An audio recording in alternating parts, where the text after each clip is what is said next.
This fair waiver has already been to all your type. This dash cam, 5-degree field of view and a 300-meter night vision distance. And then finally, you can hang pictures with this 3-in-1 laser wall built-in stuff. Sorry, I'm screwing to the side. Like that, but.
$39 for $500.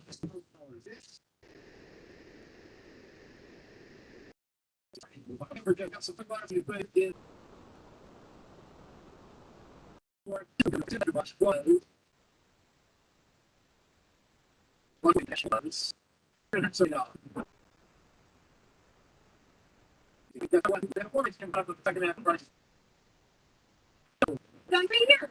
Waiting for you. You go.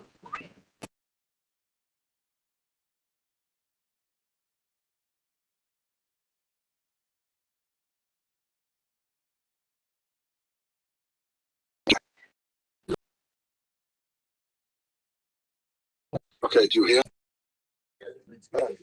Can you hear me? Yeah. We can hear. Okay. Good morning. This is the hearing.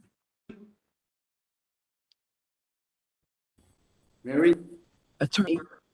Oh, Terry, why don't you take over?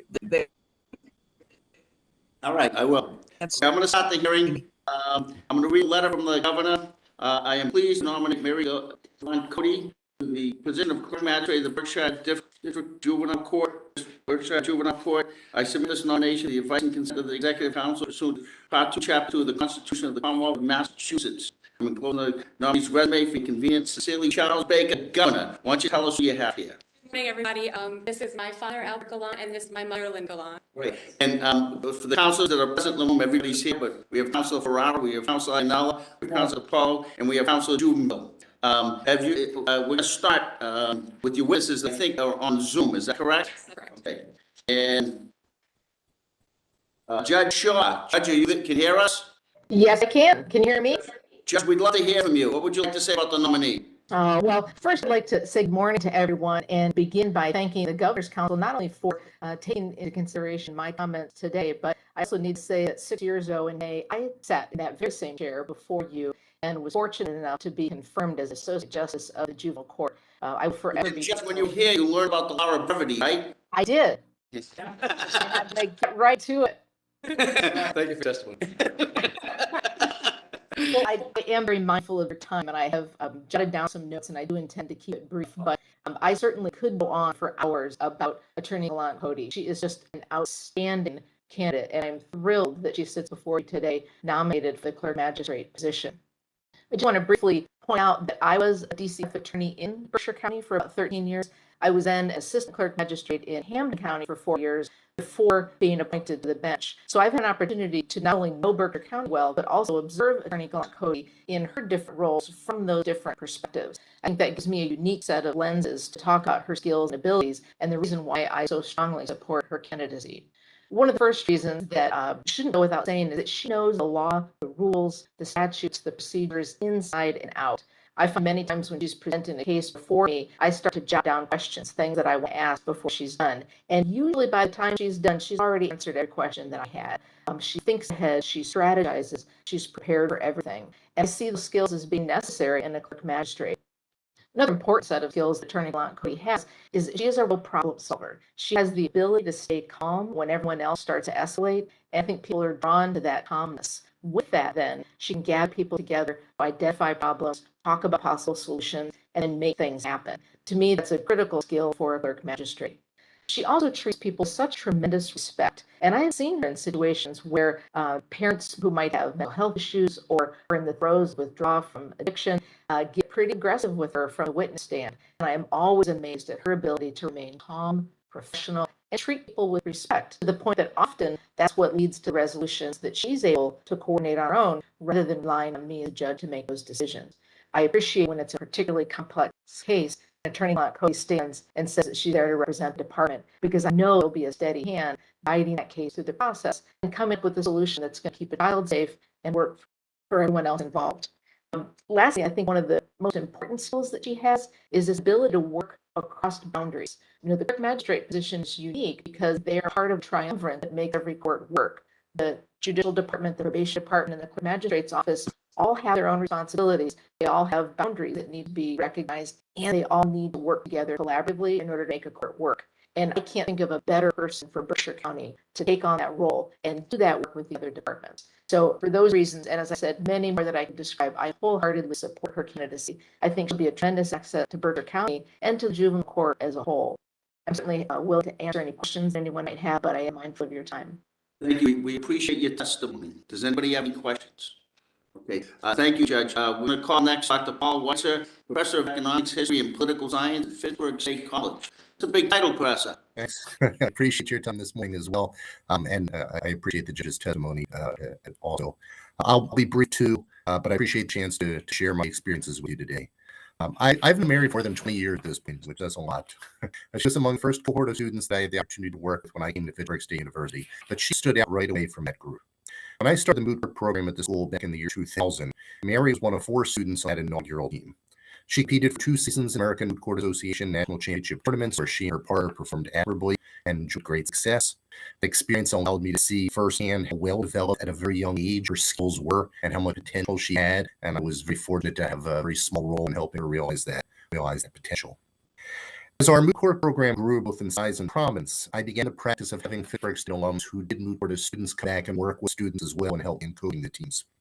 And Mary was immediately the first person I thought of and was amongst the first to serve in that role. And getting a chance to work with her then in that professional setting further cemented the appreciation I have for her as an individual. She was quickly able to establish a natural rapport with our young advocates, where she has just a really good ability to connect. She can at once be both authoritative and approachable, which is no small feat. She did a great job in breaking down complex legal arguments, making them understandable to non-lawyers, I and was,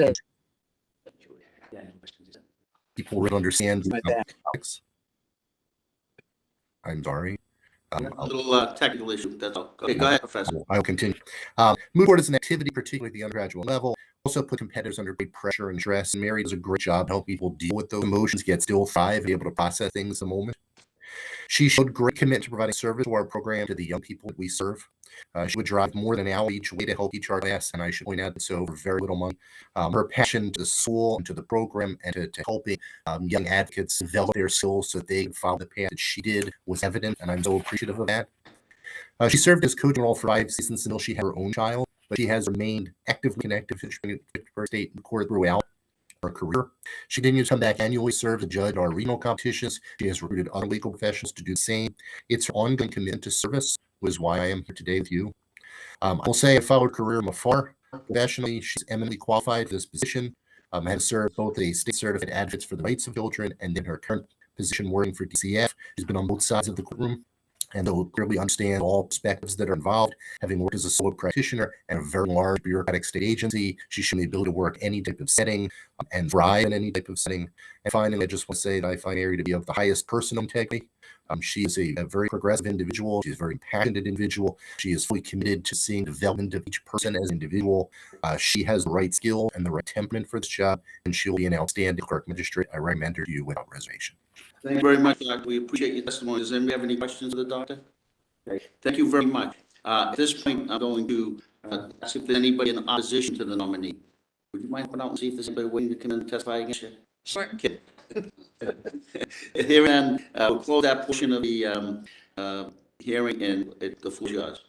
Why don't you already introduce your parents, so go ahead. Okay, I would also like to be very, very mindful of your time. Just start by saying good morning to all of you. My sitting before you is truly a result of cumulative efforts on my behalf, as it is the result of my own efforts. So several people I'd like to thank, but I will talk fast. I'd like to thank Governor Charles Baker. Take all the time you need. Okay. And Lieutenant Governor Karen Polito for their faith in me making this nomination. I'd like to thank the members of the Judicial Nominating Committee, the Joint Bar Committee, Attorney Robert Boss and Lauren Green-Petrino. Also to Attorney Green-Petrino for her humor, her guidance, and lots of guidance she provides me through this process. I'd like to thank Emily Gauthier and Caitlin Abin for their assistance and their kindness, as well as Mary McCarthy for kindness and for assistance, especially with helping a witness be here virtually today. I'd also like to really genuinely thank the council. Please know that it is not lost on me what enormous privilege and honor it is to sit before you, and I really mean that. Sometimes I kind of can't believe that I'm here. And I thank you so much for your time, your consideration of my nomination. And thank you to Councilor Hurley also for her advice and her guidance through this process. I want to thank my colleagues both at DCF, in defense bar, and judges of both Hamden County and Berkshire Juvenile courts. They are an unspeakably dedicated group of people to juvenile court work, which is sometimes shrouded in history, and that it's confidential. But I can tell you the people working in those courts are pushing hard and hard to make things better every day, and I'm very lucky to have been part of that. I'd like to thank witnesses Dr. Paul Weiser and Judge Harold Shaw so very much for their years of mentoring and guidance through my whole career, as well as this process. They've both been invaluable to me, and I'm so grateful for their kind words and their time. With respect to my family, I just want to thank my husband Robert. Since I decided to pursue this opportunity, I very much introduced additional stress into the household that may not otherwise existed, but he's been really unflappable and supportive of me in my career, and I'm so grateful for him. Also to his parents, who I know are watching, hello. They've provided so much support and lots of child care, and I'm so grateful to them. They're incredibly important people in my life. To our son, Sully, I hope that he thinks I am cool now because I'm on YouTube. That's my biggest wish for today. I love so much. The best thing I ever did, and it's an honor to be your mother. And finally, to my parents, Albert and Linda, they are the foundation on which everything I have built truly is built. I have a lot written about them, but I'm not going to say it all because I won't cry. They're the hardest working, most dedicated people I've ever met. They sacrificed enormous amounts for my brother and I to be successful. They came from very humble backgrounds and just worked from the ground up their whole lives. They were an example, and growing up in the family I grew up in was truly my greatest blessing. They taught me so much about just pushing through life, working hard, believing in the ability to overcome odds, and achieve success. Through my academic years in high school, I was not very academically minded. I was not a stand-up academically or athletically or in any way. And when I graduated, I said, well, I'm just going to get a job. I'm not going to go to college. And they were like, that's a fun story, and that's not happening. And I left Fitchburg State College with no loans because they, my whole life, put their money where their mouth is. They paid for my college degree to make sure I got it. So I can't pay enough homage to them, truly. My path to law school was kind of a strange one. After college, I worked at Hertz Rentar for a while. I built character. I watched a lot of cars. It was an interesting path, and then finally, a voice in my head that had come from Dr. Weiser and other people in my life said, you've got to go to law school. It really is what you want to do. And I finally got, I think, courage to go. And I did some internships, worked at Western Mass Legal Services, the DA's office, and once I was in the courtroom, I was absolutely hooked. I knew that that's where I belonged. I started largely in private practice doing divorce and criminal defense, which I enjoyed and worked really hard at, but I don't know that I ever felt was my niche. But I can say that the juvenile court, when I first introduced to work there, became really my home away from home for the last 10 years, and I wouldn't have any other way. It's interesting and challenging, and the high rate of litigation really satisfied me professionally, but it's also become very personal to me. The cases there just have heart, there's families at stake, there's children at stake, and I've always fought hard in my clients, but those cases really took on weight and meaning for me, and it's been almost a decade of hard work and often heartbreak, but I know juvenile court is where I belong and where I want to stay. 2 more seconds. To the clerk magistrate in the juvenile court is really the culmination of all professional and personal interests. I don't want to do the job for the prestige or the salary, both of which are wonderful, but I really want to be part of the system in a different way where I can try to implement things that make the lives of young people better. So I am privileged and proud to be here and happy to take your questions. Thank you very much. Councilor Pereira, I'm sitting in Mary's slot, so it's the person to her right that will go. So you're up first. Thank you, Mr. Chairman. Wow, you're a really fast talker. Sorry. I don't have any questions for you. Councilor Hurley is a big fan of yours. You've been in courts in the juvenile court every day for years. Clearly, you know what you're doing. I wish you well. Thank you very much. Juvenile. Thank you. So you work for Hearst? Yes, I did. They have an ad where they had a guy in a chair come and sit in a moving car. I think O.J. Simpson had been a guy in a chair back then. You know, in the chair, and I did not. I was in the garage, literally spraying and vacuuming. Yeah, no, I wasn't in the commercials. I think you're extremely qualified. You've got a background for juvenile court, and you're very into such that court, and people in that court I find just so dedicated to that court, and to really I go, and I don't do much. When I go in, I get that feeling from everybody. It's going to be a great fit in this field. When I'm out there in a few weeks, I'll let you run there or buy a coffee. I'm going to vote for it. Thanks. Thank you very much, Councilor. So Devaney. Thank you for coming there. It's just, I think that, just as I meet you, I think he had to come first. But, My pleasure. First of all, how did, before the days, how many were there? 12, I believe. I believe it's 12. 12, yeah. Well, it's too much to be there. That go. I can't do anything about it. But, so tell me, how did you, well, I like your background, Department of, I'm not a fan, yes. Department, you go, so many, help them. So, I'm just wondering, if you could begin to, how do you think that could be improved? So that's a big question. Obviously, the Department of Children and Families is an enormous agency. And there's so many different factors in how they operate and what they do. I think that what I would want to say, and not to simply just sort of be defensive of them, but truly to put out there that I know the public hears about tragedies, and there are undoubtedly tragedies, but there's so much work that goes on in the department. There's so many success stories, and we don't hear about those, but like any agency, certainly it can be improved. And I think there's things right now we're happening to work on improving it, and things that I would want to continue to be part of. I know there's an initiative right now called Pathways Initiative, and it was implemented by Chief Justice Nectum and Judge Shaw, and it really took hold in Berkshire a couple of years ago before the pandemic. And what it is it's a different way of approaching the civil side of the juvenile court, so that cases are categorized differently from the moment that they come into court. So typically there's sort of a long track record of lots involved in a case, and I won't belabor all the details of that work, but the Pathways model looks at the case differently right from the beginning. And it says, okay, this is a brand family to the department. There's really not a huge amount of risk factors, but they need help. It's maybe a single mother who has maybe a domestic violence situation, or is really suffering from the effects of poverty. It puts the case on a short track, and it puts the team sort of intensively working with that family, monitor risk, and really understand what the family's needs are. And then alternatively, when there's a case where the risk factors are very, very high, where there's a very long history, maybe prior terminations of rights, very significant substance use histories, incarcerations, violence, things like that, it's also put on a different track, and again, more intensive track, but in a different way, so that there are a different level of monitoring on that case, both at the department, from the judicial perspective, and the expectations are different about how that case is going to move through the court. And it's really a way of acknowledging that these cases are not cookie cutter, they're not all the same. And I think by prioritizing things based on the issues specifically presented by the case, makes the system more efficient for the families involved and for the stakeholders involved, and also puts resources where there's to the child. Getting back to Tammy, I don't understand why the department didn't get involved in that when it went to Massachusetts court, because history was violent. He admitted he beat her. Special needs, blinded away, and he made her clean the toilet with a toothbrush. So they were in the middle of getting a report if the home was safe for her to go with father. Right. He didn't make it. That's where it should have ended. I don't blame anyone else, but I blame that judge. And I called because I said, you should not be recalled, judge. You don't, how can I say, if you had a child that misbehaved, you don't reward them. So why would you reward this person? And that poor little baby, from the time she was 2 months old, why didn't they have it take foster home to be loved? She never had that. Well, I certainly don't have any inside information. Yeah, I'm sorry. That's one example. No, I understand. Of what's going on. But, what is your criteria for removal of a child? So the legal standard is whether a child is at imminent risk of abuse and neglect in their family home. That's the legal standard, whether removal is issued. In this pandemic, that was I said to my children, I worry more about the children being abused because we don't know. You don't know what they are. And babies, we have no idea. But if they were school age, maybe go to school, they would show some symptoms or the teacher would say, so we lost a lot in that pandemic. I agree. That I'm concerned about. Now, okay, you have your sequel of writings. Tell me about that, about the father. Do you try and get his older children? Tell us that.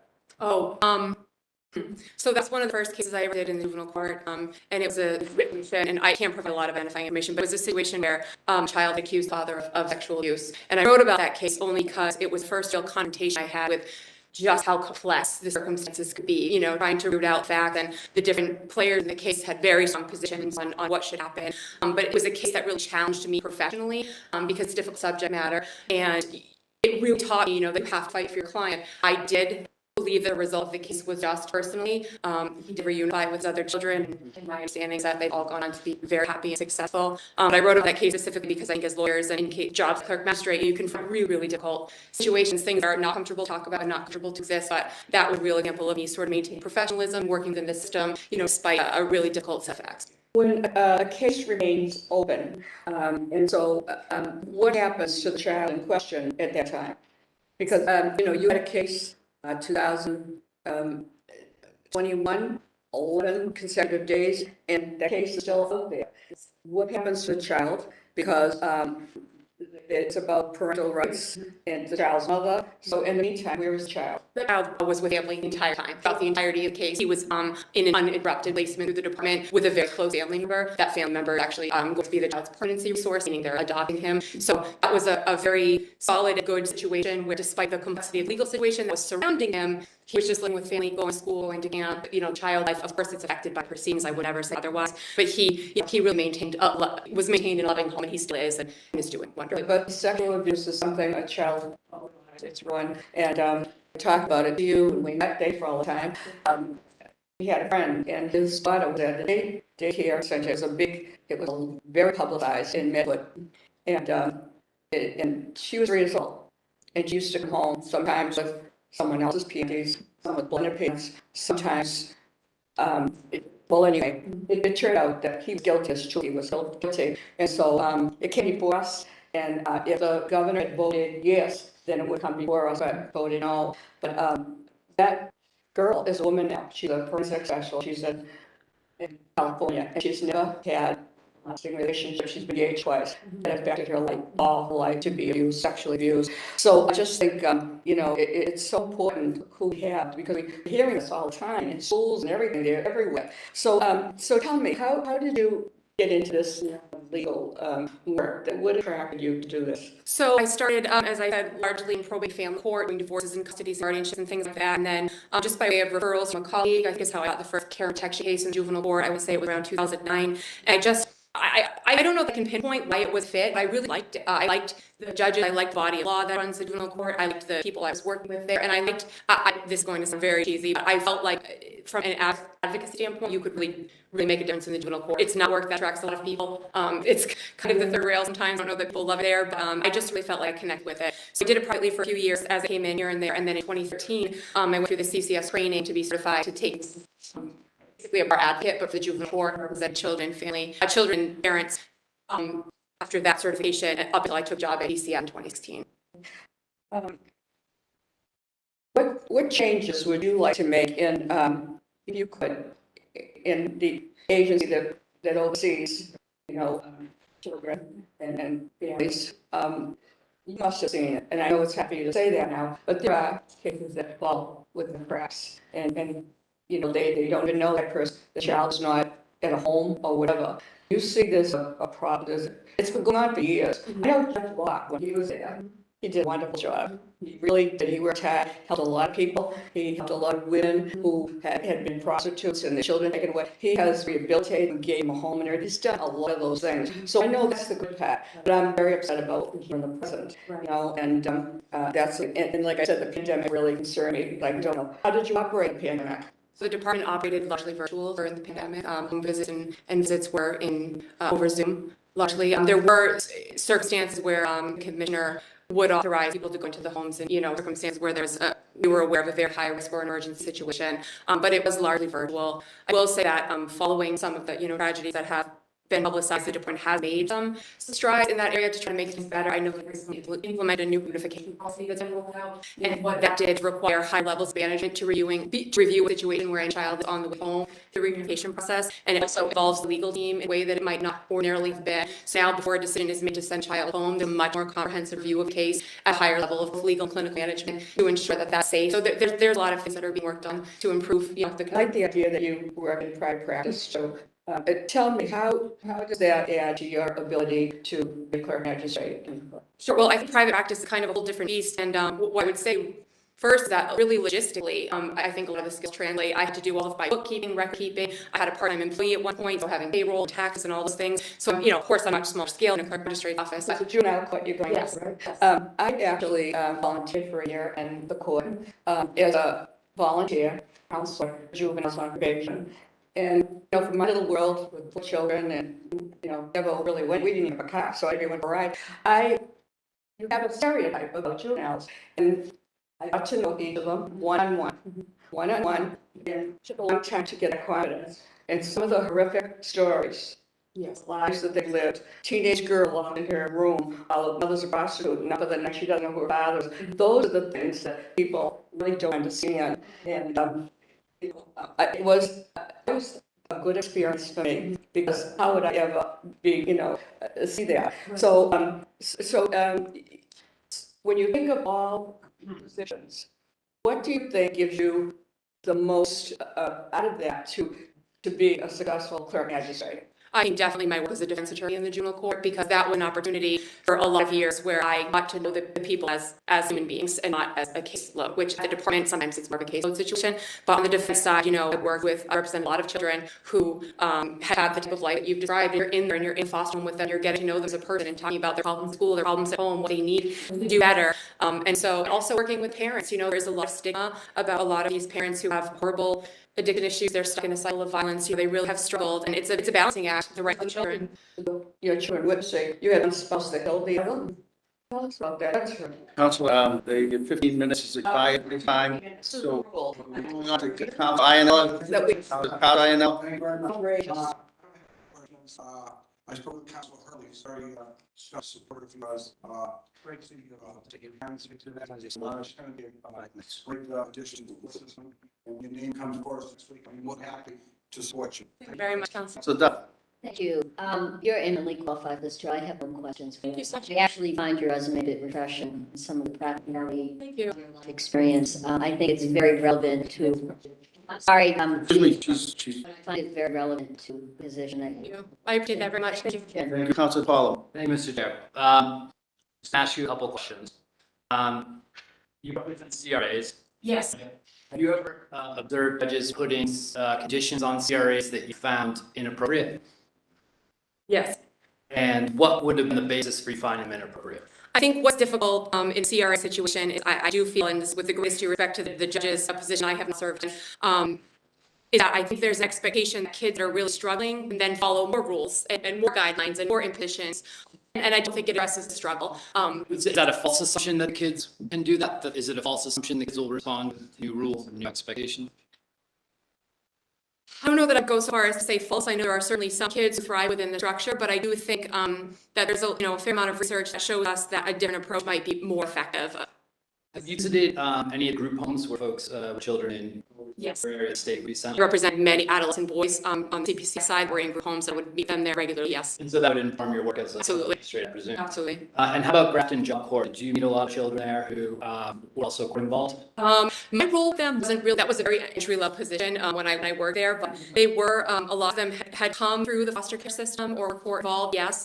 Those kids, I will say, were super inspirational, but that was really my first foray to kind of understanding that whole other world, that lived up there. And those kids, a lot of them were stars. They were really determined to make something of their lives, and they were doing it, they were inspirational. Just one last question. So in group homes, and I've worked in school settings as well, when kids have court dates coming up, their behavior and their dysregulation escalates at time. Yes. And oftentimes that behavior and dysregulation is reported to the court. Yes. And they face consequences for it when in fact the inciting incident of the behavior was in fact the actual court date itself. Yes. You find that to be true? I find that to be true, yes. For your work as clerk magistrate? Absolutely, yes. I have no further questions. Thank you, Councilor DePaul. I would normally be next, and I don't have any questions for you. I can tell you that Councilor Hurley is a big fan of yours. I spoke with her. I had to take with her hearing because issues she had, and then we had the technical issues. I think she's coming back on. Mary, you back on? I'm here, although no. Oh, good. Mary, you're up. We're all done except for you. Well, I want. You close out the hearing. You don't have to say anything. I always Mary, have to going ask in and Terry out. know that. Oh darn! Mary, we're having trouble. You're going in and out, so. I think.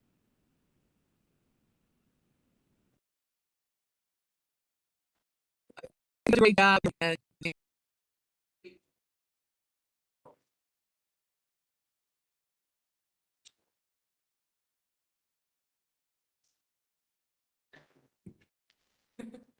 hi. I'm putting up speak. Say what you want to say because we can't hear you on the Zoom. Go ahead. I think you're a great candidate. You've got the support of this council from what I've heard. I'm sorry that my video and Audio did not work, but I think very good. Did a good job. Thank you, Barry, and did a good job as well. You've been a great supporter of hers, Mary. And we're going to close the hearing because the LG is coming in now. Very good. Thank you. All right. Thanks so much for your